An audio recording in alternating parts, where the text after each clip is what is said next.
Mesdames, Messieurs, mes chers amis, cette cérémonie aurait pu être, pour Jean-Philippe Leroy, l'occasion d'une réception mondaine, fastueuse, protocolaire.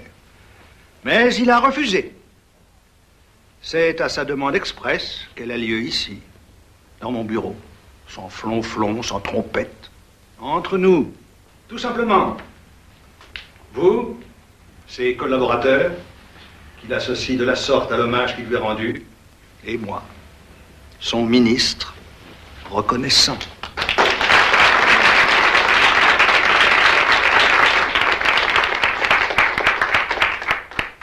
Aussi, c'est avec d'autant plus de joie et d'émotion qu'au nom du président de la République et en vertu des pouvoirs qui me sont conférés, je vous fais chevalier de la Légion d'honneur.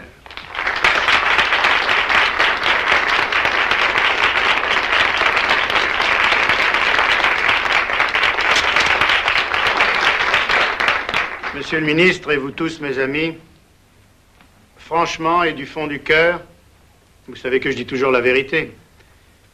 Je sais que je n'aurais pas obtenu cette distinction si je ne vous avais tous eu avec moi depuis des années, dans cet esprit de coopération et de famille qui assure la grandeur de notre maison.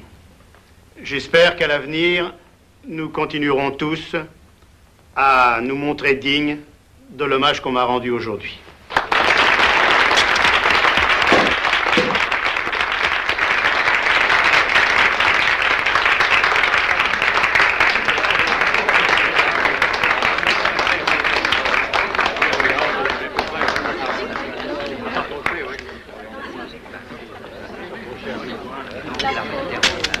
À la France. À la France, monsieur le ministre. Ah, c'est superbe. Il a un entrefilet dans tous les journaux. Oh, bah là, c'est encore mieux, il a droit à une photo. Regardez-les, ces deux crapules. Ils sont pas mignons? Mais vous allez voir.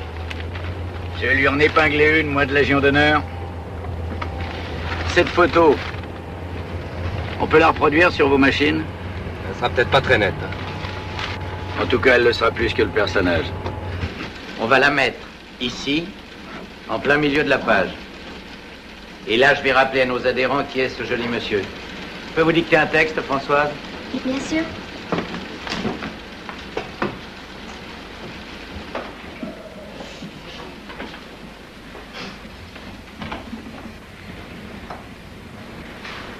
Grand Dieu, par quoi je vais commencer? Attendez. Attendez. Naguère, quand j'étais jeune, les armes, ce sont ceux qu'on nommait les marchands de canons qui en faisaient le commerce. Ils étaient riches à milliards, mais pour tout un chacun, ils étaient la honte de l'humanité. Aujourd'hui, les marchands de canons ont disparu. Ce sont les gouvernements eux-mêmes qui ont pris leur succession. En France, le marchand de canons officiel, c'est le ministre de la guerre. Mais en fait, c'est surtout ce haut fonctionnaire dont le grand public ignore l'existence. Regardez bien son visage et n'oubliez pas son nom. Il s'appelle Jean-Philippe Leroy. Il est directeur de l'Office national de l'armement. C'est son service qui centralise tout le commerce des armes. C'est lui qui commande le matériel aux entreprises et lui qui le vend à l'étranger. La France étant le 3e fabricant d'armes du monde, avec ses 270 000 ouvriers employés dans 1300 usines de guerre, il est à la tête d'un fabuleux empire dont le chiffre d'affaires est 10 fois celui de la régie Renault. Et si le ministre, aujourd'hui, est fier de le décorer, c'est parce que grâce à lui, la France continue de participer avec profit à tous les massacres du monde. Car les armes françaises sont partout.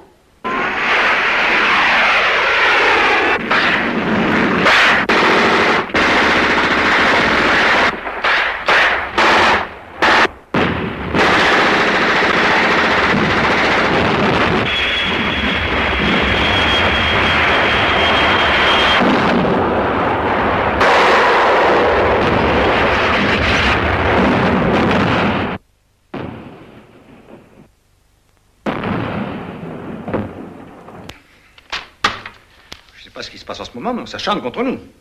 Sur 4 pages, il donne les détails de toutes nos ventes depuis 5 ans.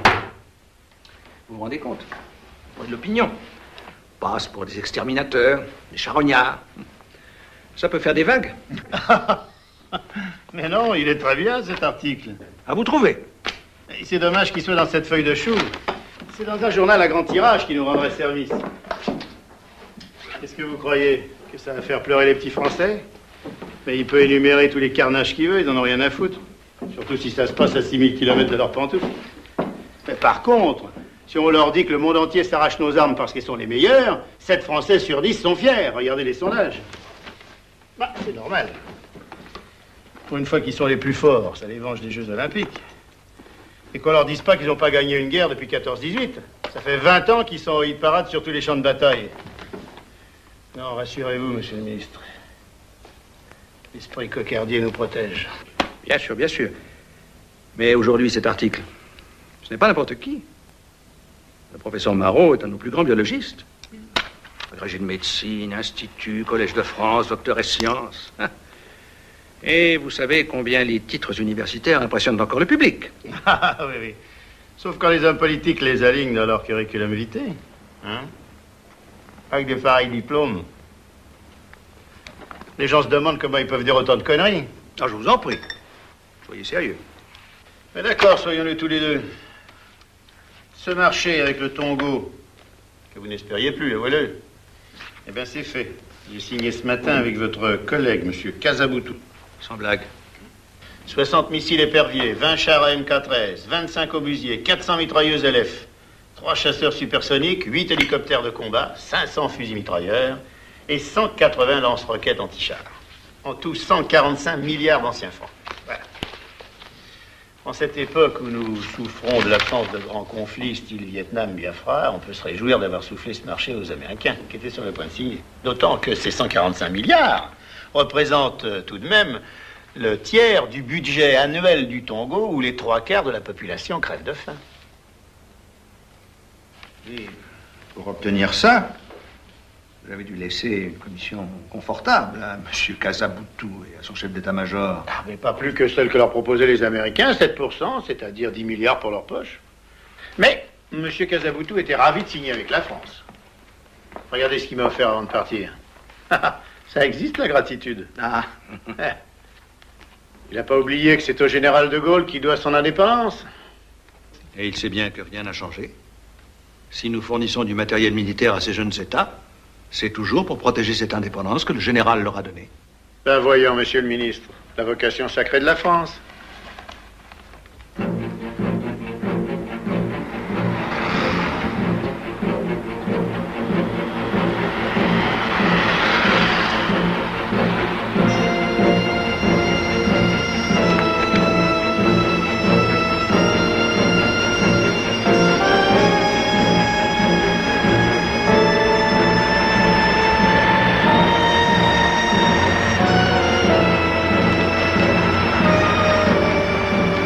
Ci ha visto, cosa facciamo?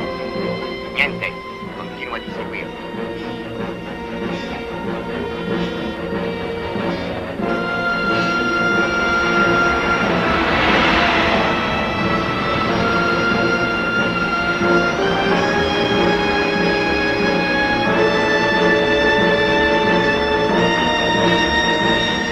Lo seguiamo sempre più vicino, non sembra disturbo. Prendiamo in via Campana. Non si ritorna neanche per sapere se siamo sempre dietro. Nostra filatura se ne infischia completamente. Si rimette nel suo giornale. Avanti. Accelera sempre via dei Fiori. Signori, bisogna aspettarsi un avvenimento importante. Sapete che è arrivato da Roma con il volo da Parigi? Tira dritto. Francis Jobin. Sì, proprio così. Francis Jobin, il capo dei servizi segreti francesi. Lasciamo la via dei Fiori. Pronto, capo? Abbiamo preso via Pergolesi. Arriviamo al Parco Parioli. Mi sembra che stiamo avviando verso il quartiere dei miliardari. Allora, so dove va. Da Adrien Meslam, signori. Dunque, Jobin è venuto a Roma per un traffico d'armi. E se è venuto lui in persona vuol dire che l'affare che proporrà l'Eventino deve essere molto imbrogliato.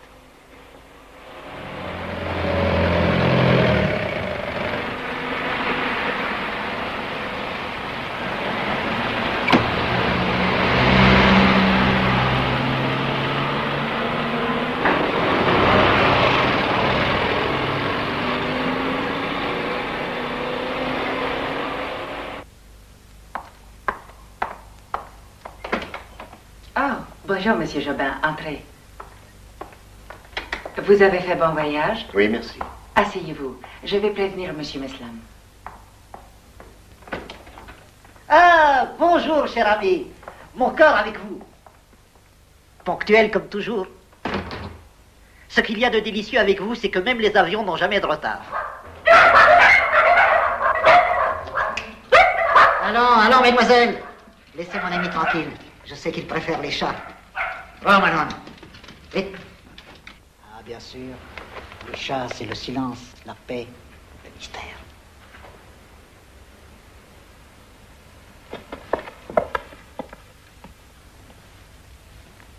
Ah oui. Ma dernière amourette. Un Cézanne que j'ai acheté à Londres. 1 600 000 $. Bouchée de pain. Mais après, bien sûr, il y a les assurances. Ah, les assurances. Vous savez combien je leur donne chaque année pour ma modeste collection? Un Roméo spécial pour agrémenter notre conversation, mon très cher ami. Vous devriez savoir que je ne fume jamais.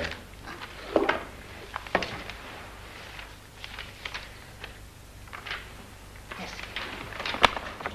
Pronto? Vittorio? Buongiorno. Ho una notizia molto importante per lei. Il mio capo ha passato tutta la giornata con il signor Jobin. La ringrazio di avermi avvisato, ma preferisco non parlare al telefono. Vediamoci, non so, tra un'ora, va bene? Fra un'ora benissimo, al solito caffè. D'accordo.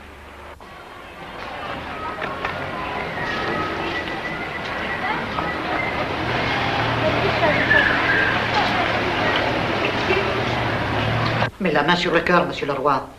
La France, c'est ma deuxième mère. C'est mon amour, la France. Je suis sincère, monsieur le roi. Et pour moi, vous êtes la France, monsieur le roi. Alors, parole d'homme. J'ai toujours été franc avec vous, monsieur le roi. Vous êtes mon ami. Et mon ami, c'est sacré. Jusqu'à présent, je ne vous ai jamais causé d'ennui. Mais vous êtes la loyauté même, Meslam. Merci. Chaque fois que je vous ai vendu des armes, j'ai toujours su ce que vous alliez en faire. Et là, c'est tout de même une commande assez rondelette. 130 milliards d'anciens francs. Les Algériens n'en ont jamais eu autant pour nous virer. Ah, ça, je reconnais, c'est une grosse affaire. Mais avec cet acte de vente pour l'Italie, vous êtes couvert. Vous ne risquez rien. Mais bien sûr, oui. Mais s'il y a des bavures, je suis couvert, mais ça a des limites. Alors, ces armes, à quel pays les destinez-vous?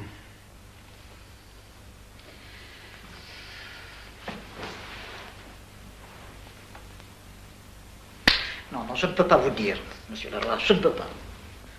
Vous me connaissez, monsieur le roi. Quand il y a eu des secrets entre nous sur la tête de ma mère, on m'aurait tué que je n'aurais jamais parlé. Bon, procédons autrement. Si vous ne voulez pas parler, il y a peut-être quelqu'un d'autre qui peut le faire à votre place. Comment, monsieur le roi?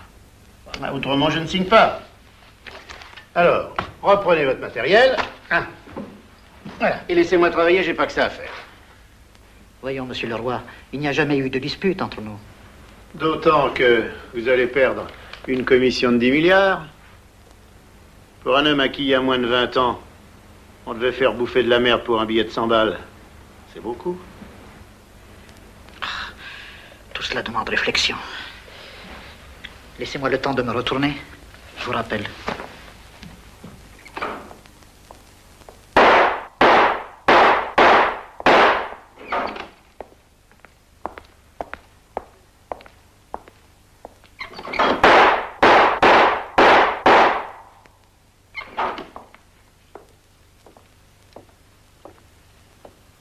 Ah oui. Meslan m'a dit que vous désirez savoir à qui il allait revendre les armes. Vous démarchez de votre côté, j'ai rien contre. Mais tenez-moi quand même au courant. J'allais passer vous en parler. C'était pas la peine de vous déranger. Bon, alors, il s'agit de quoi? Oh, vous allez comprendre très vite. Une prise de position tout à fait rationnelle. Il y a une semaine, vous avez vendu des armes à la République du Tongo, n'est-ce pas? Oui. Pourquoi? Parce que le gouvernement central du Tongo est menacé par une de ses provinces en rébellion, le Zanin. C'est cela. La France aide officiellement le Tongo contre le Zanin. Apparemment, c'est raisonnable. Il y a de l'uranium au Tongo. Seulement voilà, au Zanin aussi, il y a de l'uranium. Et bien d'autres ressources minières qui ne sont pas encore exploitées. Et moi, je les connais bien, les rebelles du Zanin. Ils iront jusqu'au bout pour prendre le pouvoir. Alors, qu'est-ce qu'ils font depuis plusieurs mois?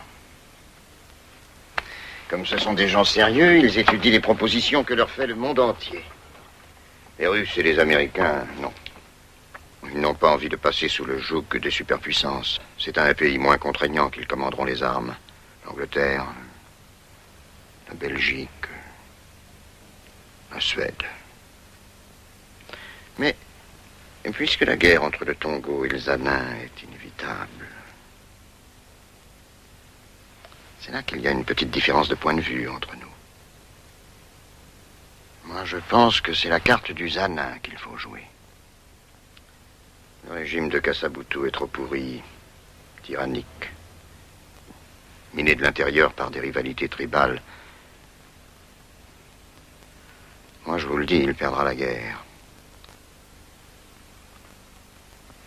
Alors, c'est tout simple. Vous vous armez officiellement le Tongo, et moi, secrètement, vous me laissez en faire autant avec le Zanin. Comme ça, quelle que soit l'issue du conflit, la France est sûre d'avoir dans cette région une situation privilégiée. Qu'est-ce que vous en pensez? C'est une très bonne analyse. Et une très bonne affaire aussi, c'est certain. Mais je ne peux pas vous répondre tout de suite. Il faut que je calcule les risques. De toute façon, à quelle date les armes devraient arriver aux Zanin? Le jour où le Tongo recevra les siennes.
Laura, verifica bene le numerazioni dei leucociti.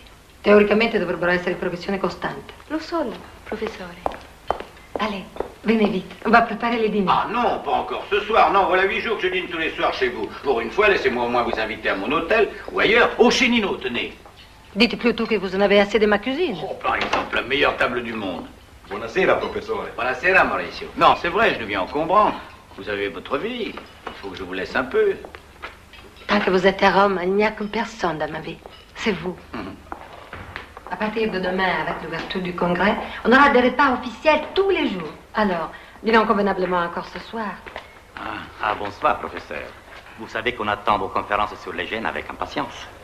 Avec les dernières découvertes de Madame Ravelli, je n'ai plus rien à vous apprendre. Qu'est-ce que vous racontez? Sans vous, on n'aurait rien découvert du tout. Qui est-ce? Ce n'est rien, c'est un journaliste que j'ai rencontré l'année dernière. Un très brave garçon, d'ailleurs. Vous avez rendez-vous avec lui? Non, mais s'il est venu ici, il a sûrement quelque chose d'urgent à me dire. Allez de votre côté, je prendrai un taxi. D'accord.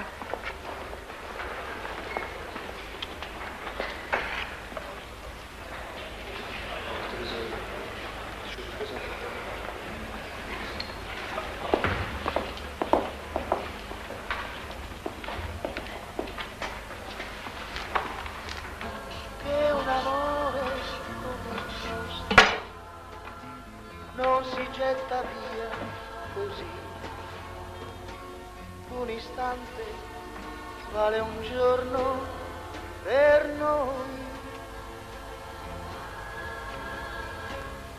Un amore così grande, mai nessuno lo vivrà. Se vorrai per sempre in me. Mais qu'est-ce qui se passe? Vous en faites une tête. Je ne vous ai jamais vu comme ça. Il m'arrive quelque chose de si inespéré que je ne peux pas voir ma tête de tous les jours. Parce que cette fois-ci, avec le dossier que j'ai là, je vais pouvoir expliquer comment fonctionne réellement le marché des armes. Et le mécanisme que les États ont mis au point pour échapper à tout contrôle. Et leur connivence. Et toutes les magouilles dont ils sont capables pour vendre leurs saloperies. Mais je ne veux pas vous ennuyer avec ça. Je sais que les problèmes du désarmement ne vous intéressent pas tellement. Si, mais je suis comme tout le monde. Mon travail, ma fille, ma vie célibataire. Je ne pense qu'à moi. Et alors...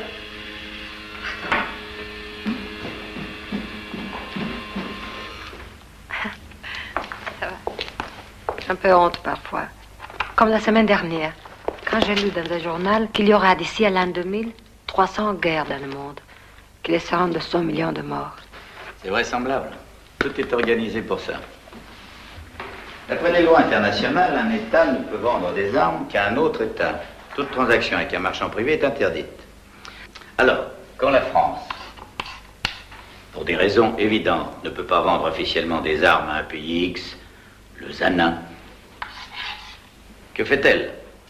Eh bien, elle s'adresse à une de ces crapules qu'on appelle les intermédiaires. Dans le cas présent, Adrian Meslam. Il y a 15 ans, cette ordure était croupier dans les casinos de Beyrouth. Aujourd'hui, il pèse plusieurs centaines de milliards. Et lui, que fait-il? Il va trouver un pays Y, l'Italie, à qui la France a le droit de vendre des armes. À coup de pot de vin, il achète un certain nombre de fonctionnaires du ministère de la Guerre italien qui rédigent cette commande d'armes à la France. Et ils ajoutent ce certificat qui garantit à leur roi que l'Italie ne les revendra pas. Le roi sait très bien que les armes n'iront pas à l'Italie, puisque l'Italie fabrique les mêmes. Mais il s'en fout. Pour lui, c'est une vente officielle. Il est couvert, il signe. Et 8 jours plus tard, les armes sont aux Zanin. Et la France n'y est pour rien. Et cette fois, avec ces 3 documents, je vais pouvoir prouver le contraire. Regardez. Voilà l'arrivée des armes à Krimla, la ville principale du Zanin. Et ce sont bien les armes françaises vendues par le roi. Branson CSF, les missiles. SNP, les mitrailleuses BK. SIA, les lance-roquettes. Et il ne pourra pas prétendre qu'il n'en savait rien, puisque son acolyte Francis Jobin assistait à cette cérémonie. Et que ce même Jobin est resté là-bas pendant 8 jours avec ses hommes pour apprendre aux rebelles à se servir de ces armes.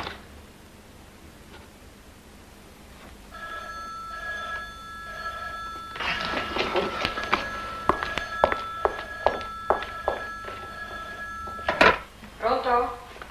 Chi è? Un momento. C'est pour vous.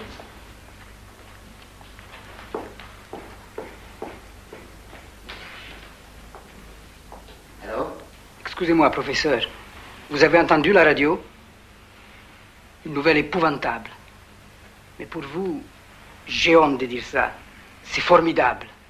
Hier matin au Cameroun, 140 petits enfants noirs, 140 enfants confiants montaient à bord d'un avion de la Croix-Rouge qui les emmenait dans le sud tunisien pour les éloigner d'une zone d'épidémie. Et c'est tout à l'heure que nous avons appris le drame.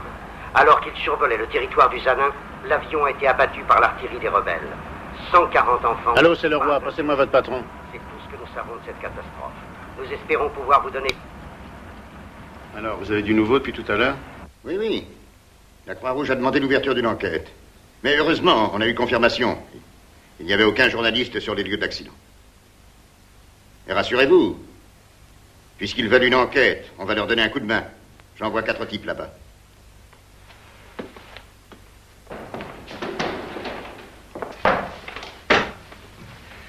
Bon Dieu, le roi, quelle tuile! Quelle tuile! Vous vous rendez compte? Tous ces malheureux enfants. Et l'ambassade du Togo, qui a prévenu les affaires étrangères, pour leur laisser entendre que ce sont des armes françaises qui ont abattu cet avion. Évidemment, ce sont des armes françaises, vous le savez bien. Sans doute. Heureusement qu'avec notre contrat italien, nous ne sommes pas responsables. Oh, allons, monsieur le ministre, ne vous racontez pas d'histoire. Si les gens apprennent que ce sont des armes françaises qui ont tué 140 mômes, on pourra toujours sortir tous les contrats du monde, on est cuit. Et croyez-moi, pour la vie. En France, on peut tout se permettre, sauf une chose, toucher aux enfants. C'est une erreur qu'on ne nous pardonnera pas. Alors, c'est le moment de regarder la vérité en face. En dehors du Togo, dont je fermerai la gueule en un coup de téléphone, nous allons avoir sur le dos tous ceux qui ont intérêt à nous emmerder. Pays africains, industriels étrangers, grandes puissances, bref, le monde entier. Sans compter ici, tous ceux qui visent votre place, et la mienne. Mais ne vous affolez pas, la situation n'est pas aussi dramatique qu'elle en a l'air. Parce que tous ces gens-là ont un point commun. Quand ils chercheront à nous emmerder, ça sera toujours par intérêt. Et quand il s'agit d'intérêt, ça coûte cher, mais on trouve toujours des solutions. Non, Angela, non. Il faut que je parte pour Paris. C'est horrible, mais ce crime de guerre, c'est l'occasion ou jamais. Monsieur Congrès, si vous n'êtes pas là, tout le monde va être déçu. Des congrès, il y en aura d'autres. Et puis, que penseriez-vous de moi si je restais ici dans un moment pareil? Bien sûr. Mais je suis inquiète. Vous attaquez comme ça, à tout un gouvernement, tout un système en place. Je ne sais pas ce qu'ils peuvent imaginer pour se défendre. Mais je ne suis pas seul. Il y aura mon ami Moulin avec moi. Et puis toute notre association. Tout de même, j'ai peur. Ah non, Angela, pas vous. La peur. Tout le monde a peur aujourd'hui. Une fille se fait violer dans un train bondé et personne n'intervient. On massacre un vieillard dans son appartement, il hurle à la mort et pas un voisin ne bouge. Et ces salopards exterminent tous les jours des milliers d'innocents, tout le monde le sait et personne ne dit rien. Et vous voudriez que j'ai peur, moi aussi? Mais si je me taisais, ces 140 enfants, je deviendrais le complice de leurs assassins. Je serais responsable de leur mort, autant que si je les avais tués moi-même. Alors, dans ce cas-là, moi aussi. Pourquoi vous ne voulez pas que j'aille à Paris avec vous? Chacun sa vie. Pour le moment, votre place est ici, au Congrès.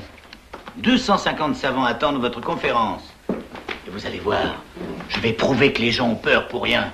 Je vais attaquer un gouvernement de face. C'est vrai, mais je suis certain qu'ils ne tenteront rien contre moi. Ils vont s'effondrer comme un château de cartes. Si vous en êtes tellement sûr, pourquoi vous voulez me laisser une photocopie de ce dossier? Angela, vous savez à quel point je suis distrait. Supposez que je perde ma serviette, qu'on me la vole. Je sais surtout que vous ne changerez jamais. J'aime bien ça. Chaque fois que je vous vois, vous me rajeunissez. Parce qu'il y a 15 ans, que je vous ai connu, vous étiez exactement le même qu'aujourd'hui. Il y a 15 ans, quand j'étais amoureux de vous. Pourquoi? Vous ne l'êtes plus? Ça alors? Regardez ce que j'ai dans mon portefeuille. Ah oui, je me souviens. Ça s'appelait elle. C'est le jour où je vous ai fait découvrir la norme. Ah si. La la li la la la la la li la la. Ça ne m'impressionne pas. Parce que si vous étiez plus curieux, vous auriez vu chez moi, sur mon bureau, il y a une photo de ma fille, après une photo de ma mère, et puis une d'eux, évidemment. Moi, sur mon piano, comme j'ai jamais été marié avec ma famille, vous savez ce que j'en pense. Il n'y a que vous. Comment je fais pour avoir Paris? Il faut que j'appelle mon ami Moulin. Alors vous faites 00331 et puis le numéro de Paris. Il y a une chose que je ne comprends pas. Tiens, bah ça y est, je me trompe. Votre ami Vittorio, qui vous a donné tout ça, il est un journaliste. Et pour un journaliste, ces documents sont extraordinaires. Pourquoi il n'en fait rien lui-même? Je sais pas. Il a une femme, des enfants. Et surtout, je crois qu'il n'aime pas se mettre en avant. Et où il a trouvé tout ça? Vous pouvez me le dire maintenant? Allô, Françoise? Bonjour. C'est le professeur Marot, oui. Je pourrais dire un mot à Bernard, s'il vous plaît? Merci. Allô, Bernard? Je suppose que vous êtes en plein travail, hein? Je serai bref. Et j'ai décidé de rentrer à Paris ce soir. Avec le dossier que je ramène cette fois, je vous le jure, les Leroy, les Jobin et toute la clé qui vont avoir du mal à s'en tirer. L'accident d'avion de la Croix-Rouge. Je vais prouver qu'ils en sont responsables. Alors je vous en prie, convoquez toute l'association pour demain en fin d'après-midi. J'expliquerai tout par le détail et on décidera. Au revoir.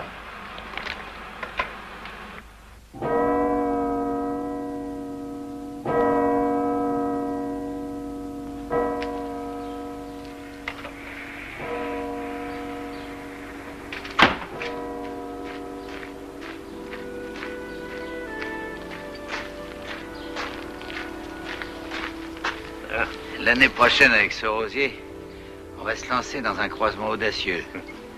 Une rose des Indes rouge avec une rose espagnole jaune pâle. Vous verrez, André, on va faire des jaloux. Sûrement, monsieur. Pour entrer dîner? Je pense pas, non. J'irai au restaurant avec mes amis de l'association. Au revoir, André.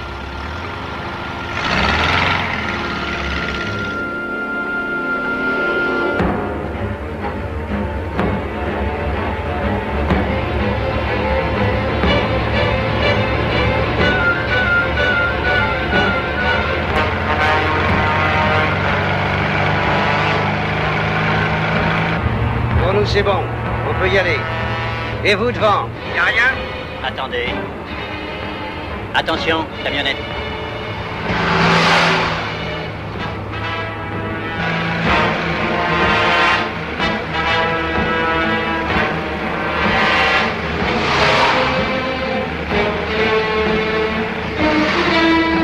La camionnette est passée. Rien derrière. Rien devant. On y va.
Vous venez me demander ce qui s'est passé, je suppose. Oui.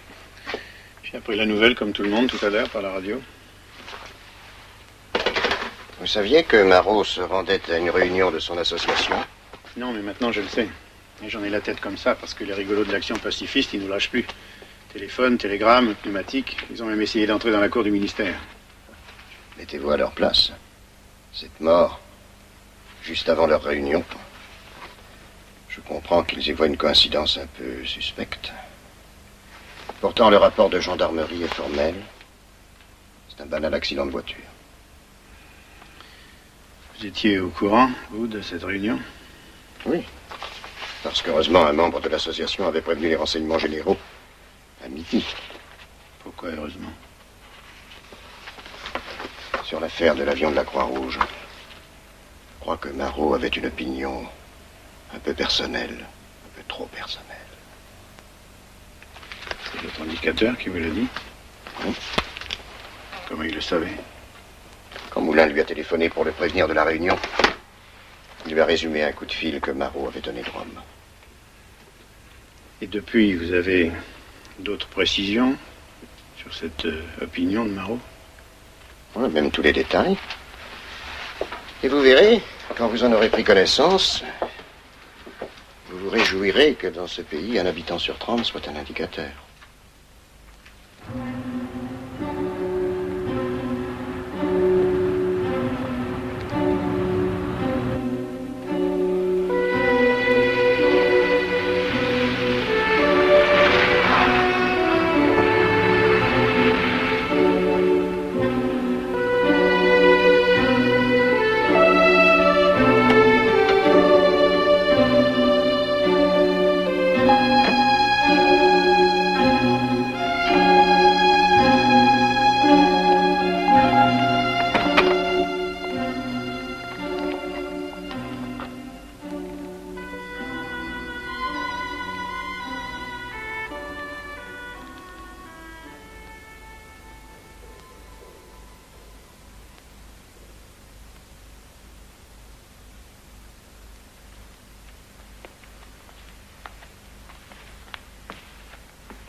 Bonjour, madame.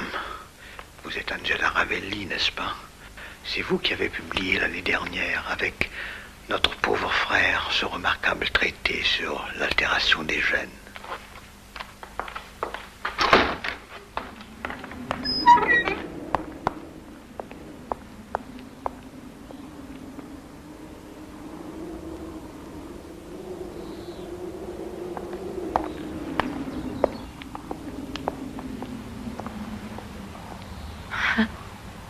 C'est horrible, en effet. Une mort aussi stupide. Il a dû avoir une distraction, un malaise. Il souffrait du cœur depuis longtemps. Non. Non. Non, monsieur, non. On n'a jamais le cœur faible dans ces moments-là. Pas de distraction non plus. Quand on combat tous les jours depuis des années et que l'on est sur le point de vaincre, on ne meurt pas ce jour-là. Au contraire, on trouve une vie extraordinaire en soi, éclatante, toute neuve. Ils l'ont tué. Vous m'entendez? Ils l'ont assassiné. Il faut porter plainte contre eux, tout de suite. Oh non, madame, pas vous. Ça devient infernal. Je vous interdis de dire des choses pareilles. Si vous êtes venu ici pour nous déshonorer, vous tombez mal. Je t'en prie, François. Excusez mon frère, mais c'est vrai.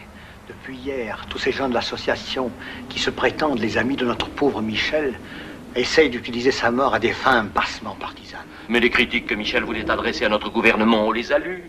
Le dossier est là, sur son bureau. Il ne mâchait pas ses mots, mais chaque fois qu'il poussait un coup de gueule, c'était par amour de sa patrie. Pour que notre société, nos institutions s'améliorent sans cesse. Et la preuve, c'est qu'après-demain, aux funérailles, un ministre et 2 secrétaires d'État viendront lui rendre officiellement un dernier hommage.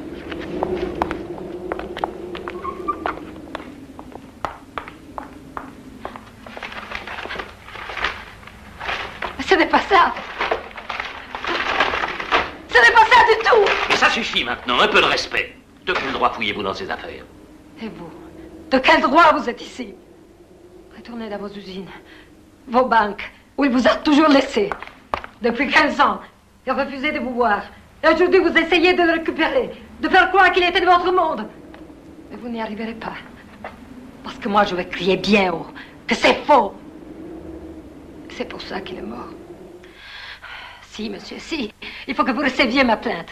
Et vous avez bien entendu. C'est contre le gouvernement, leurs fonctionnaires, leur police, leurs hommes de main que je porte plainte. Pour meurtre. Et j'ai tout un dossier pour le prouver. Mais vous entendez ce que vous dites? Si je ne voyais pas qui vous êtes, professeur à l'université à Rome, excusez-moi, mais je pourrais croire que vous êtes folle. Oui, madame, folle. Pensez ce que vous voulez, mais je veux que ma plainte soit enregistrée. Mais c'est impossible, madame. Pour porter plainte, la loi est formelle. Il faut être ou de la famille ou avoir été témoin du crime. Or, vous êtes de la famille? Non. Vous avez vu l'accident? Non. C'est vrai, mais je suis sûre que c'est un assassinat. Écoutez-moi, madame. C'est moi-même qui ai fait le constat de cet accident. Dites tout de suite que je ne connais pas mon métier. Il n'y a d'ailleurs rien de surprenant, hélas. En 1 an, il y a eu 3 morts à cet endroit-là. Non. Je ne dis pas que vous ne connaissez pas votre métier. Mais moi, je sais des choses que vous ne savez pas. Je vous en prie. Si je transmettais vos propos, vous pourriez être inculpé pour dénonciation calomnieuse. Et ça vaut 5 ans de prison. Je comprends. Donnez-moi mon passeport.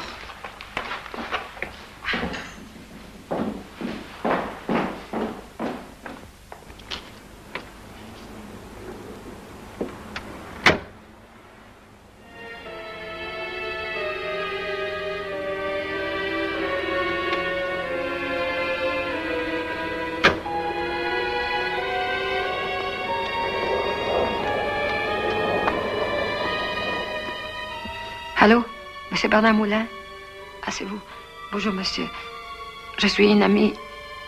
Enfin, j'ai été une collaboratrice du professeur Marot, Angela Ravelli de Rome. Non, non, je suis près de Paris. Il faut que je vous voie le plus vite possible, immédiatement même, si vous pouvez. Oui. Oui. C'est quelle adresse? Cette fois aussi, le rapport de gendarmerie est formel. Et elle n'y a pas été avec le dos de la cuillère. Elle a voulu nous accuser d'un assassinat, rien de moins. Et ce que je trouve insensé, c'est que vous n'ayez jamais entendu parler de cette bonne femme. Enfin, merde, qu'est-ce qu'ils foutent, vos agents? Avec le budget qu'on nous donne, on ne peut pas avoir l'œil sur tout le monde. Oui, oh bah ça, c'est pas mes affaires, hein. Alors moi, je veux un dossier complet sur elle. Qui elle est, pourquoi elle est à Paris, ce qu'elle sait, jusqu'où elle est capable d'aller. Et surtout, pour le compte de qui elle essaie de nous emmerder. Comptez sur moi. Ce soir, ce sera fait. S'il vous plaît, s'il vous plaît. Depuis la mort de Marot, nous étions tous convaincus qu'il avait été assassiné. Mais maintenant, avec ce dossier qu'il a laissé à Madame Ravelli, nous en avons la preuve. On ne pourra plus nous accuser de parler dans le vide. Alors, il ne faut pas perdre une minute. Ces ministres, ce secrétaire d'État ne doivent pas aller sur sa tombe. Et pour les empêcher, il faut que je fasse éclater la vérité immédiatement. Mais moi, je ne sais pas comment m'y prendre. Et il faut que vous m'aidiez, que vous me disiez ce que je dois faire, à qui je dois m'adresser. Bien sûr, madame. Mais il faut garder la tête froide. En tant qu'avocat de notre association, je dois vous éviter de faire de fausses manœuvres. Vous êtes vraiment certaine de l'origine de ces documents? De leur authenticité? Évidemment. Le professeur Marot n'en a jamais douté. Ces assassins non plus.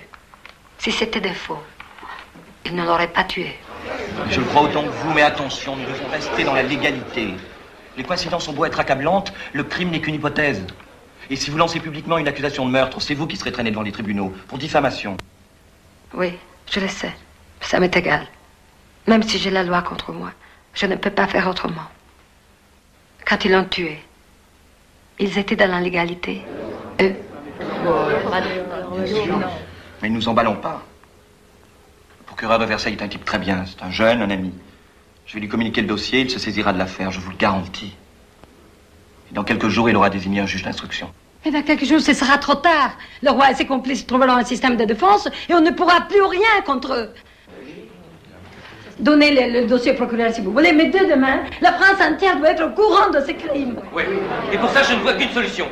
Il faut prévenir tous les journalistes de Paris. Oui, il faut que je donne une conférence de presse. Au plus tard demain soir, avec tous les grands journaux, la télévision et les radios. Entièrement de votre avis. Mais elle a raison, Pierre. On n'a pas le droit de se dégonfler. Oui. Et si les Français pensent que je n'ai pas à me mêler de leurs affaires, je dirais qu'aujourd'hui, toutes les affaires sont internationales. Et que l'Italie est autant responsable que la France. Comme aurait pu l'être l'Allemagne, la Belgique, l'Angleterre, n'importe quel pays. Puisque pour vendre des armes, tous les États sont solidaires. Alors, il faut alerter aussi les journalistes étrangers, tout ce qu'on peut joindre avec le peu de temps qui nous reste.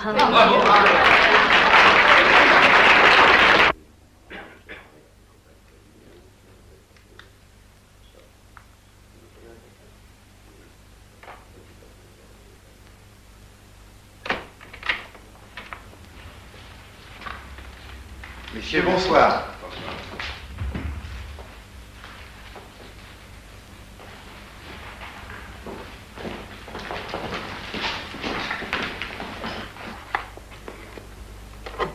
Messieurs, excusez-moi si je vous ai appelé si précipitamment, mais c'était indispensable. Car comme je vous l'ai déjà fait savoir, notre collègue de la guerre va être en but à une campagne de calomnie d'une ampleur sans précédent. Et cela, en aucun cas, nous ne pouvons le tolérer. Car si ce ministère reçoit injustement de la boue, c'est nous tous, le gouvernement tout entier qui sera éclaboussé. Les finances, parce que cette vente d'armes figure dans vos comptes. Les affaires étrangères, parce que vous serez pris à partie par le monde entier. L'intérieur, parce que cette campagne provoquera des désordres dans tout le pays. La justice, parce que tôt ou tard, vous serez obligé d'intervenir. Quant à moi, qui en tant que chef du gouvernement suis responsable de tout, n'en parlons pas. Aussi, messieurs, ce n'est pas le moment d'agir individuellement, ni de régler certaines querelles de clochers. Aujourd'hui, nous devons tous être solidaires, la main dans la main, et nous montrer dignes de la confiance que le pays nous a toujours témoignée. Voyons à présent les mesures qu'il convient de prendre. Autrement dit, en aucun cas, cette conférence de presse ne doit avoir lieu. Il est 11h du soir. Angela Ravelli doit rencontrer les journalistes demain en fin d'après-midi. Nous avons moins d'une journée pour l'en empêcher. Vous avez une idée? Oui. Je sais même exactement ce que je vais faire. Et croyez-moi, la méthode que j'envisage est infaillible. Attendez. Laissez-moi d'abord tenter quelque chose de mon côté. Si ça marchait, c'est ce qui irait de plus simple. Si ça échoue, je passe chez vous dans 2 heures et nous mettrons au point une tactique commune.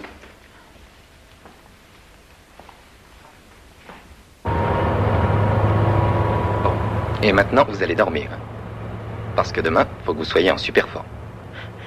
Je suis tellement énervée par tout ça. Ça m'étonnerait que j'arrive à dormir. Mais enfin, je vais essayer. Arrêtez-vous, c'est là! Pardon. Eh bien, bonne nuit, Bernard. Et merci pour tout. Allez, ne vous inquiétez pas. À demain matin. Avec tout ce qui nous reste à faire, je passe vous prendre à 9h, d'accord? D'accord, à demain.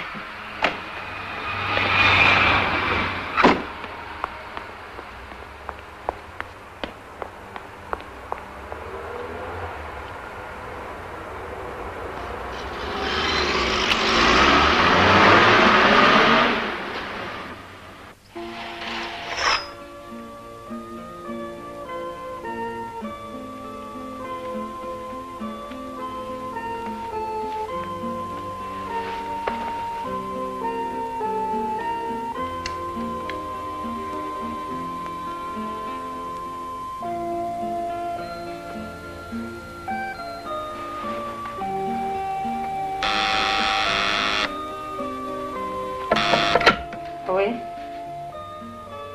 Journaliste. Un ami du professeur Marot. Oui, faites-le monter. Merci, oui.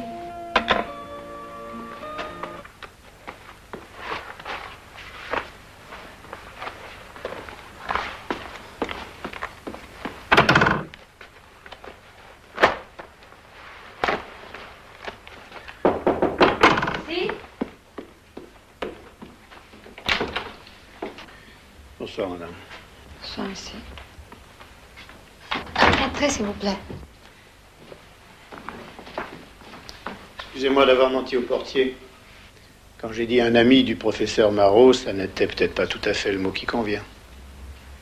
Inutile de vous présenter. Je vous ai vu en photo. Alors, dans ce cas, on va pouvoir entrer dans le vif du sujet. Car il paraît que je vous intéresse beaucoup en ce moment. Vous? Alors là, pas du tout. Vous n'êtes pour moi qu'un pion, une fonction. Et au dehors de cette fonction, je n'ai aucune envie de savoir qui vous êtes. Vous m'intéressez à peu près autant que cette moquette. Alors, je vous en prie, sortez. Foutez le camp. Alors, un peu de curiosité. J'arrive ici en pleine nuit. À votre place, je voudrais au moins savoir pourquoi. Foutez le camp, je vous dis. D'autant que nous avons des tas de points communs, tous les deux. Vous faisiez vos études à la faculté des sciences de Paris, l'année même où moi j'entrais à Polytechnique. Si ça se trouve, on s'est déjà rencontrés, et on ne s'en souvient plus. Dans des cafés ou au concert des Jeunesses musicales de France. À cette époque-là, j'aimais beaucoup la musique. Mais moi, je l'aime toujours autant. Je ne pense pas que vous êtes venu ici pour me parler de votre jeunesse. Qu'est-ce que vous voulez?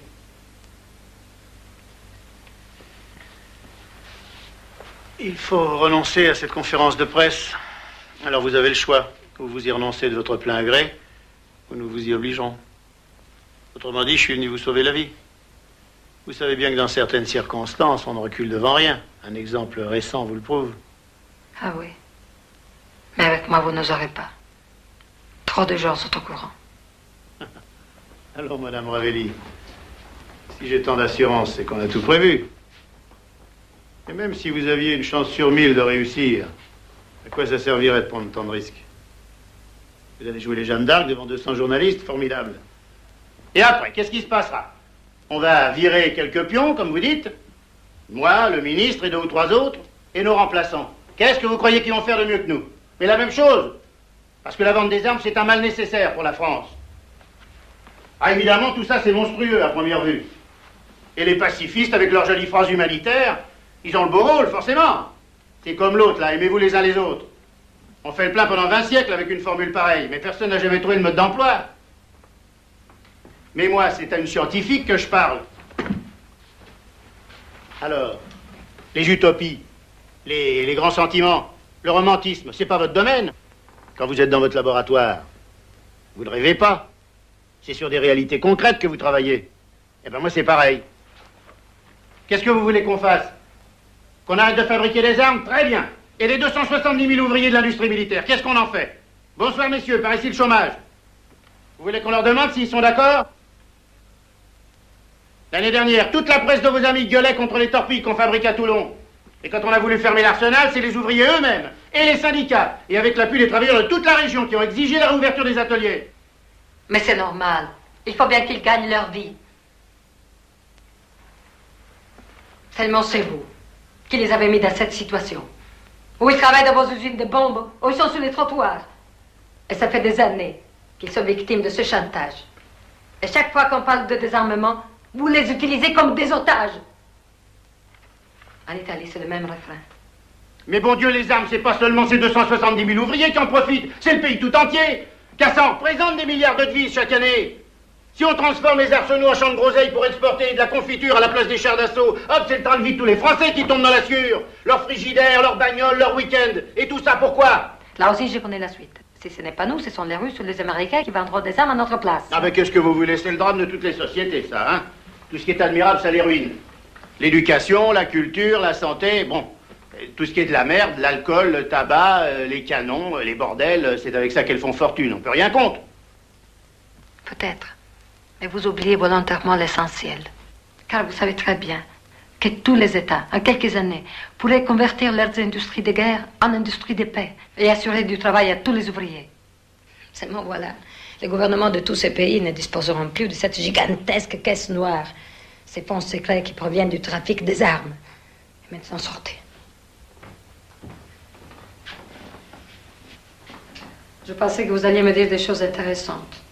Mais vous êtes comme la plupart des assassins, d'une banalité consternante. Bon. Eh bien, passons aux choses sérieuses. Il vous faut combien pour vous taire? 100 millions? 150? 200? Demain, les journalistes s'amuseront beaucoup quand je leur dirai ce que vous m'avez proposé. Oh là, ne vous croyez pas si forte. L'argent, tout le monde y résiste, mais jusqu'à une certaine somme. C'est comme les métaux avec la chaleur. Au-delà d'une certaine température, ils fondent. Alors, 250 millions.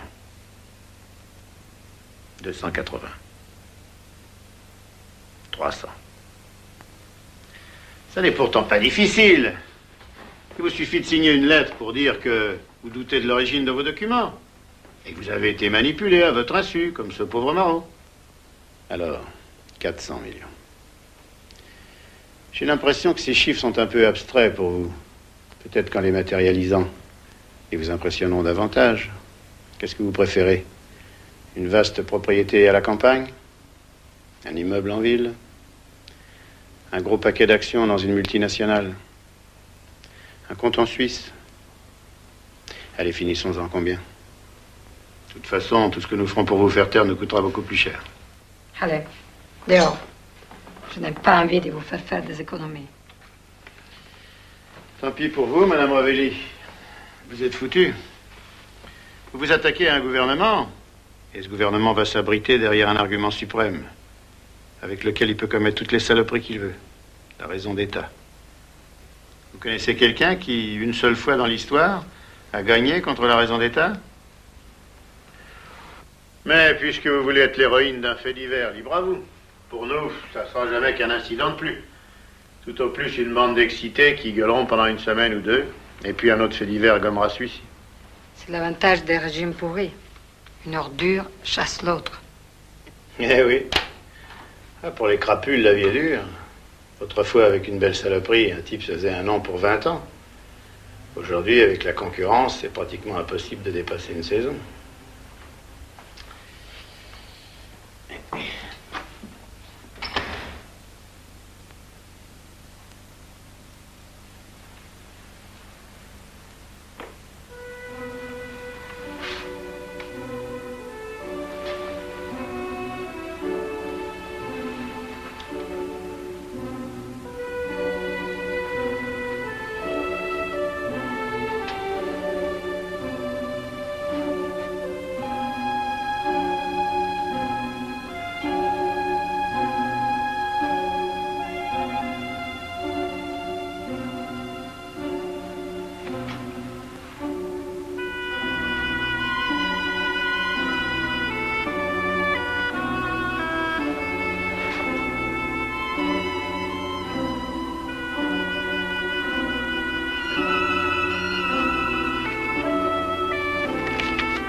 Allô? Bernard, c'est moi, Angela. Je suis désolée de vous déranger, mais il faut que je se voie tout de suite. Oui, excusez-moi, mais tout d'un coup, j'ai peur. Très peur. Vous avez raison d'avoir peur. Et si vous avez envie d'abandonner, je trouverais ça normal. C'est vrai, c'est très dangereux. Et avec tout ce que vous avez fait, on vous sera toujours reconnaissant. Si on ne peut pas faire autrement, on essaiera de continuer sans vous. Non, je ne peux pas abandonner. C'est tout ce que le roi espère. C'est ce qu'il est venu me demander. Non. Maintenant, c'est trop tard. Il faut que je continue. Allô, le roi? J'ai eu nos amis italiens. Oui, heureusement, ils connaissaient la source des documents. Étonnant, d'ailleurs. Devinez qui? Eh bien, la secrétaire de Meslam elle-même. Oui. Le plus surprenant encore, ce sont les mobiles de cette godiche. Oh non, pas ça. Oh non, pas davantage. Alors là, vous n'y êtes plus du tout. Tenez-vous bien, c'est par idéal et en parfait désintéressement qu'elle a photocopié et livré les documents.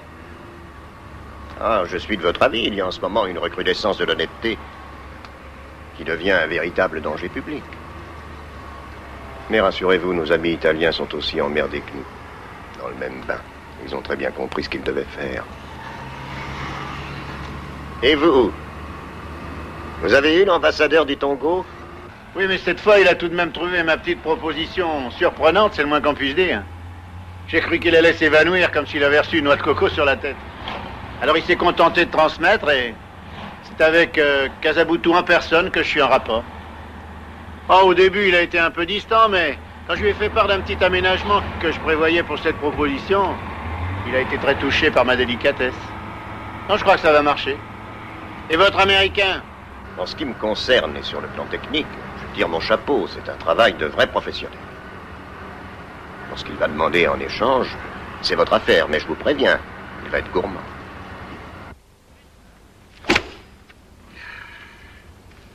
Non, non, ne croyez pas cela. Vous avez le couteau sous la gorge avec cette histoire de Madame Favelli. Mais ce n'est pas pour ça que je vais abuser de la situation. Et je ne vous rappellerai même pas avec quelle habileté vous nous avez soufflé le marché du Togo. Non, je pense qu'on devrait trouver des arrangements pour certaines affaires à venir. Mais raisonnables, tout à fait raisonnables. Quelles affaires, par exemple? Non, je sais pas, la Mozambique. Non, non, je vous la laisse. Le Luanda. Non, c'est pas assez important. Le Liban. Mais pour le moment, on vous y souhaite bien du plaisir, comme disait votre ancien président. Mais, il y a le Turkestan, par contre. Là, c'est du plus haut intérêt pour nous. Car c'est une région du monde en pleine évolution. Et d'après ce que l'on sait, vous êtes sur le point de signer. Oui, enfin, disons que c'est en bonne voie. Un marché de 300 millions de dollars? Environ. Eh bien voilà, nous allons partager ce marché en deux. 70% pour nous et 30% pour vous. On peut toujours en discuter, mais ça ne sera probablement pas ces proportions-là. Mais en admettant qu'on trouve un accord, qu'est-ce que vous me proposez pour mes petits problèmes d'aujourd'hui? Tout ce que vous voulez. Vous pouvez mouiller la CIA jusqu'au cou, elle est entièrement d'accord. D'ailleurs, elle est là pour ça.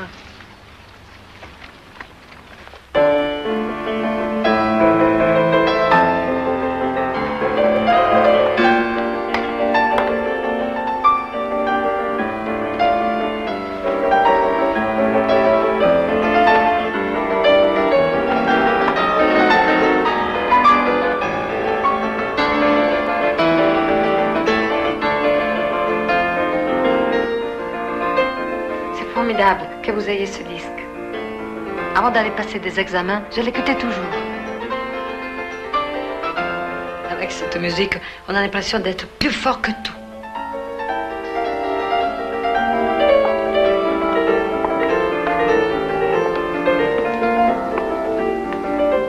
Oui, mais tout ça ne me dit pas où j'ai mis ma cravate. Mon unique cravate. Vous n'en avez pas besoin.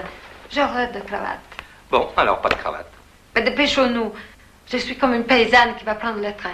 Je veux arriver en avance. Non, pour ça, vous n'avez rien à craindre. Les journalistes ne seront pas là-bas avant 1h30. Tant mieux. On ira à pied. J'ai besoin de marcher. Car il faut que je vous fasse un aveu. Je suis morte de trac. Pourquoi? Parce que vous allez parler en public? Bah, vous êtes professeur, vous avez l'habitude. Oui, mais ce n'est pas ça. Parce que vous allez parler en français? Oui, un peu. Mais ce n'est pas ça non plus. C'est bien plus grave. C'est à la place de Marot que je veux parler. Vous comprenez? Je voudrais tellement être à sa hauteur.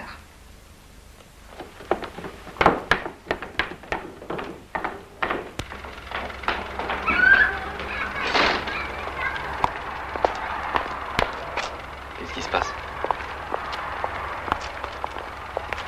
Madame Ravelli? Oui, c'est moi. Pourquoi? Police.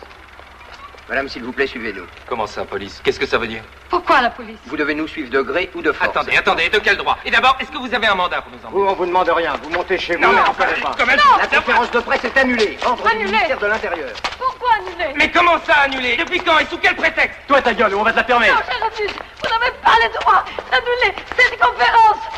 De toute façon, on ira, que ça vous plaise ou non. Lâchez-la. Et vous allez me lâcher. Laissez-moi. Vous allez me tirer. Arrêtez. Non. Laissez-le. Non. Laissez-moi. Allez. Non, arrêtez là. Non. Je n'irai pas avec vous. Allons, madame.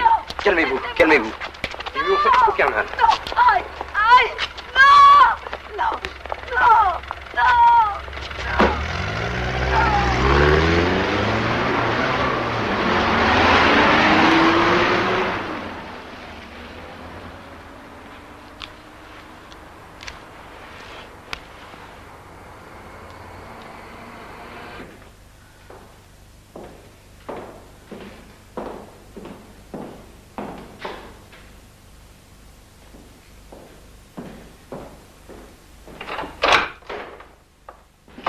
Monsieur, de quel droit on m'a arrêté? Pourquoi je suis ici? Vous le savez parfaitement, madame, ne jouez pas la surprise.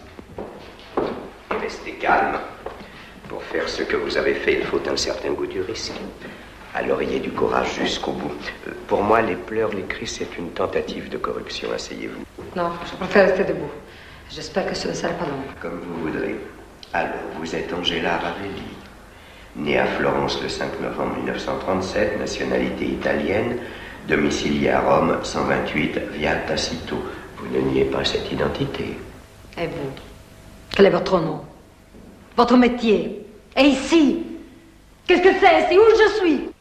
Mon nom n'a aucune importance, mais je suis le chef du service de la protection du territoire. J'aurais pu vous confier un de mes subordonnés, mais vu les accusations qui pèsent sur vous, je vous interroge moi-même. Des accusations? Quelle accusation? Qu'est-ce que vous manigacez contre moi? Et tout ça pour retarder une conférence de presse? Non, je vous en prie, ne renversez pas les rôles. Nous ne manigançons rien. C'est vous qui, depuis 2 ans, complotez toute une mise en scène pour porter atteinte au prestige de la France aux yeux du monde. Quoi? Et je vous accuse d'entretenir avec des agents d'une puissance étrangère des intelligences de nature à nuire à la situation militaire, diplomatique et économique de mon pays. Vous êtes fou. Qu'est-ce que ça signifie? En conséquence de quoi vous tombez sous le coup de l'article 80 du Code pénal qui prévoit 20 ans de réclusion criminelle. De quoi vous parlez? Qu'est-ce que vous inventez? Je n'ai jamais été en rapport avec les agents d'aucune puissance. Pour mériter l'indulgence de la Cour de sûreté devant laquelle vous allez comparaître, madame, reconnaissez-vous les faits? Mais quels faits? Et quelles preuves vous avez pour dire de telles absurdités? Le 11 juillet de l'an dernier, vous étiez bien à New York avec le professeur Marot pour un congrès de biologie. C'est vrai. On y a traité des possibilités de prolonger la vie. À chacun son idéal. Vous, vous êtes là pour défendre des gens qui tuent des enfants. La différence entre nous est énorme. Et ce jour-là, les agents de la DSER, qui vous surveillaient déjà depuis plusieurs mois, vous ont surprise en compagnie d'un nommé Mike Henry, un agent de la CIA, que nous avons arrêté depuis pour espionnage industriel, et qui nous a avoué que vous étiez sa collaboratrice.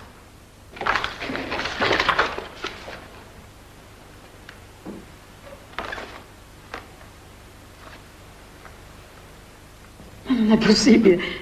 Non, est... Vous ne pensez pas me faire peur avec ça. Je n'ai jamais vu ce type-là.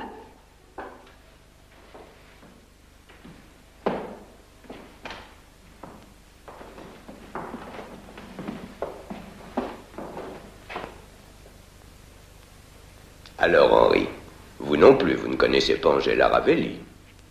Si, bien sûr. Mais enfin, pourquoi dites-vous ça? Vous savez bien que c'est faux. Qu'est-ce qu'on vous a promis en échange?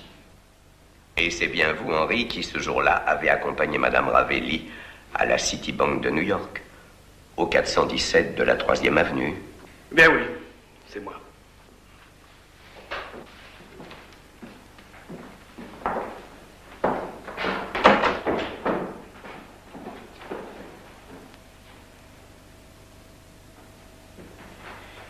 Et ce n'était pas pour rien, grand Dieu, non, ça c'est le moins qu'on puisse dire. C'était pour ouvrir un compte à votre nom, avec la modique mise de fonds de 600 000 $, 300 millions d'anciens francs. Vous ne pouvez pas nier l'existence de ce compte bancaire.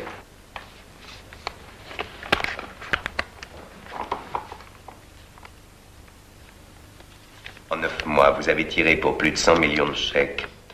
Achats d'actions, de fourrures, de bijoux, toutes sortes de fariboles. Moi, des bijoux. Allez, avouez. Dans quel but la CIA vous a-t-elle versé cet argent? Ça se fait maintenant. Je veux un avocat tout de suite. Vous avez été payé pour monter ce scénario rocambolesque que vous vouliez exposer à votre conférence de presse. Un point, c'est tout. Pourquoi refusez-vous l'évidence? J'ai exigé un avocat. Vous m'entendez? Mais oui, madame. Vous aurez un avocat. Le mois dernier, quand vous avez décidé de monter ce stratagème pour déshonorer la France, de qui vous êtes-vous servi? De ce pauvre professeur Marot. Il était si crédule et si généreux que vous étiez sûr de le manipuler comme un enfant. Ah, le tour était bien joué. Des photos truquées pour me compromettre. La complicité d'un journaliste italien que vous étiez censé ne pas connaître. Mais c'est vrai, je ne les connais pas et ces photos sont authentiques. Ah non, non, je n'ai jamais mis les pieds aux Annes. Et au moment où vous prétendez que j'y étais, je passais mes journées en conférence à Paris avec le Premier ministre pour discuter des problèmes de mon service. Vous allez mettre en doute la parole du Premier ministre? Pourquoi pas? Quant à ce journaliste que nos confrères italiens ont arrêté ce matin, il a tout avoué. Mieux encore, il a dénoncé la jeune fille avec qui il avait truqué les photos. Une pauvre secrétaire qui, hélas, ne pourra plus nous donner son avis. S'est suicidée tout à l'heure dans sa chambre. Et vous oseriez encore prétendre qu'on a fait assassiner Marot pour 2 ou 3 clichés dont on aurait pu lui prouver en 5 minutes que c'était des faux? Alors, madame, cette fois, avouez, nous avons assez perdu de temps.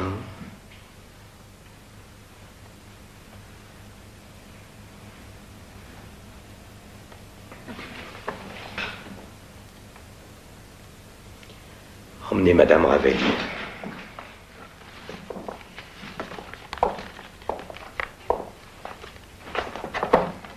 J'espère que la nuit lui sera de bons conseils.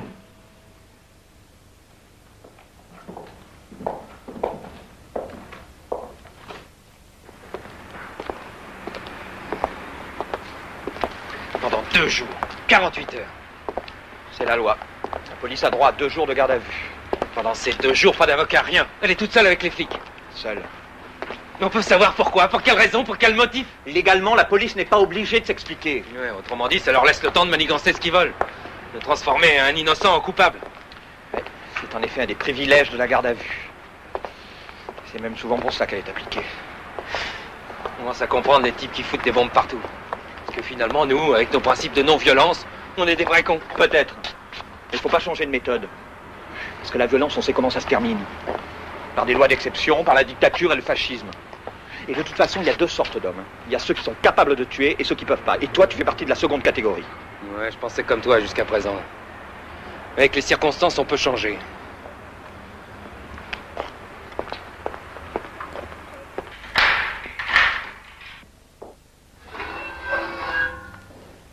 Bonjour, Madame Ravelli. Excusez-moi, j'ai oublié de vous apporter des croissants, mais j'ai des nouvelles qui ne manquent pas de vitamines. Vous pensez toujours que ce sont les rebelles qui ont abattu l'avion de la Croix-Rouge? Si vous n'en étiez pas certain vous-même, vous ne seriez pas venu me proposer de l'argent à mon hôtel. Vous avez raison, car c'est vrai. Et pourtant, officiellement, c'est faux. Depuis 3h10 ce matin. Eh oui, j'ai provoqué un coup de théâtre dont je suis assez fier.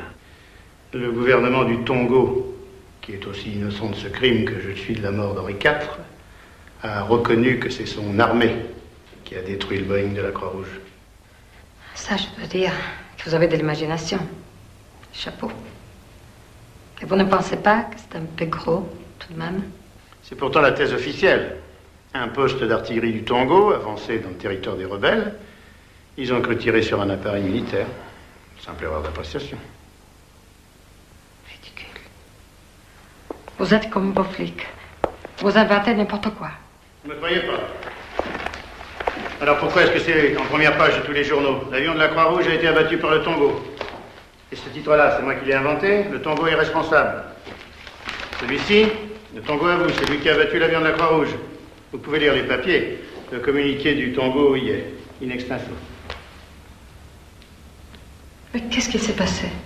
Pourquoi ils ont accepté ça?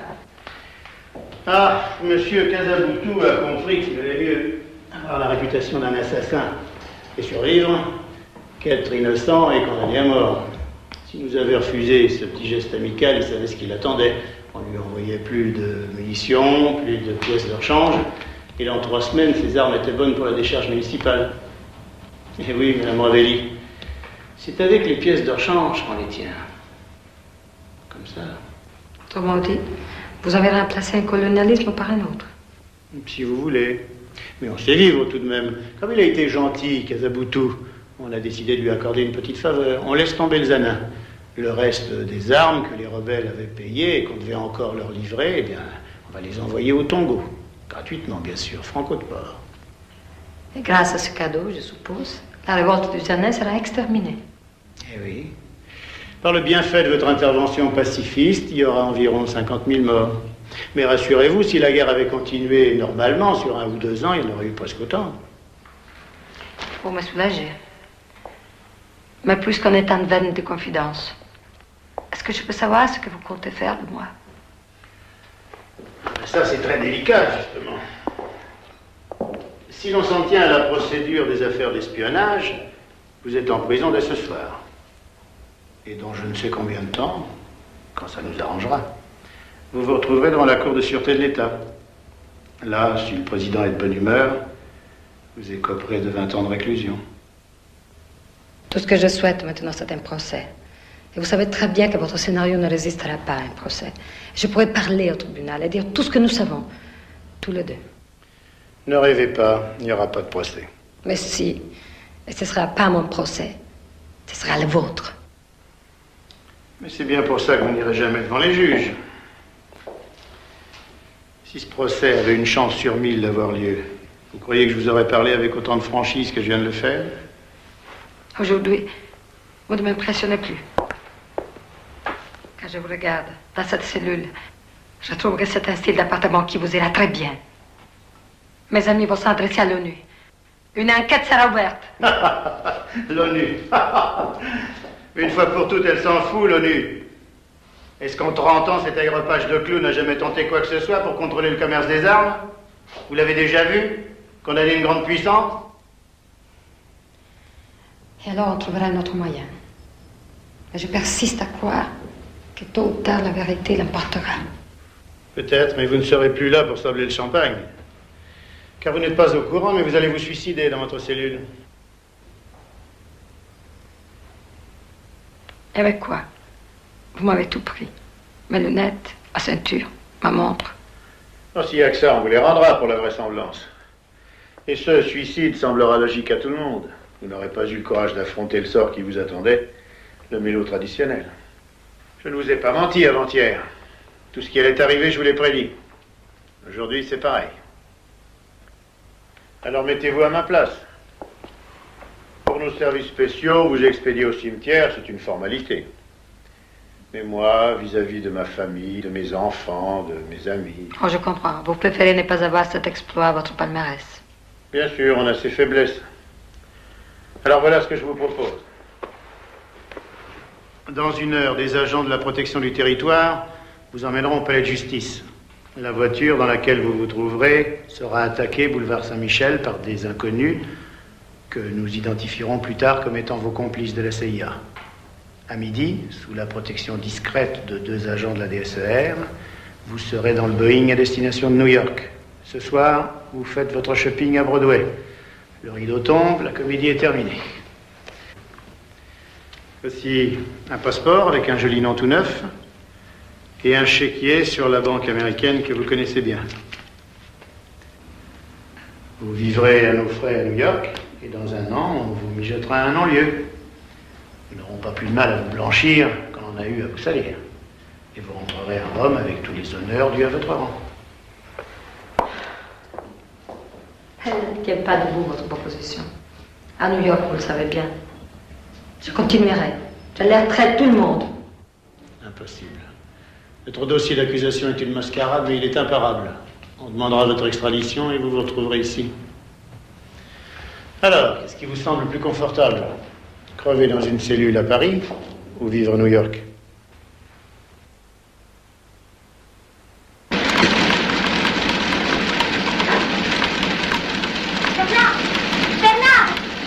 Oui? Antoine vient de téléphoner de l'AFP, ils ont reçu une dépêche. Ils vous demandent de prendre les informations tout de suite. La voiture qui a emmené Angela Ravelli au palais de justice a été interceptée en pleine rue par 3 hommes armés.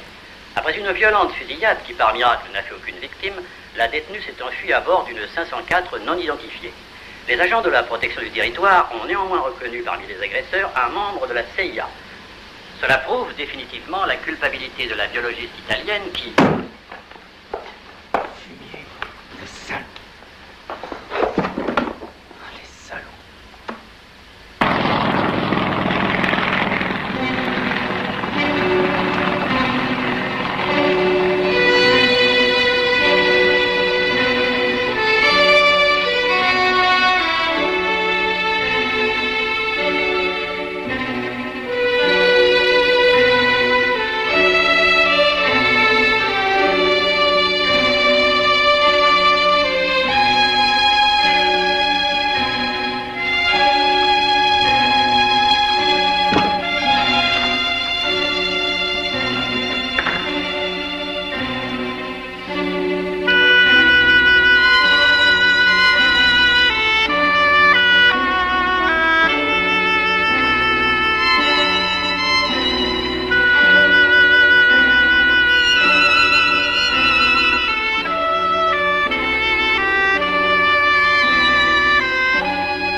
Come in.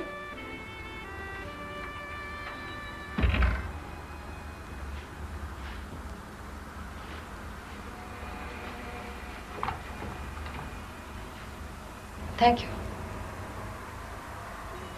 Ah, già è vero. Sorry, just a second, please.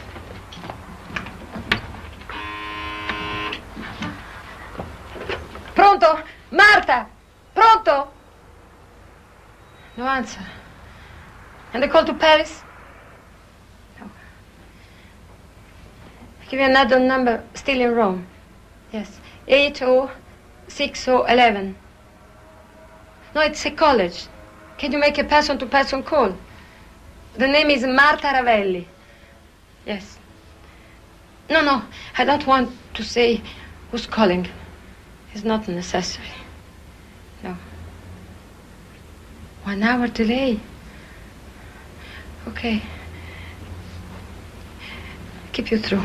I wait. Yes. Thank you. 1 hour delay. Oh.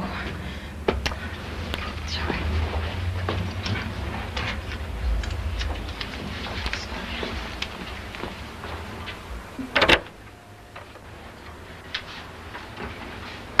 Che succede? Perché? No! No! No! No! No!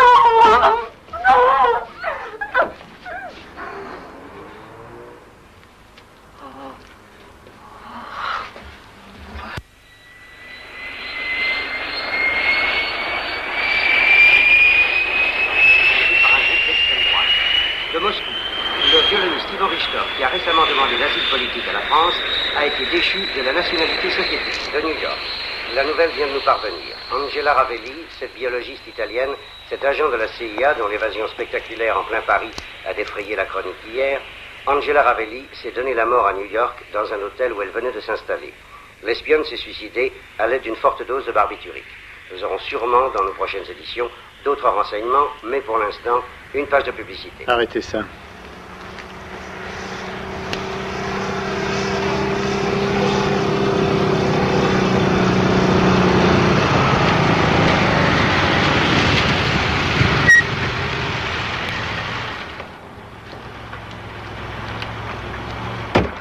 Bonsoir le roi.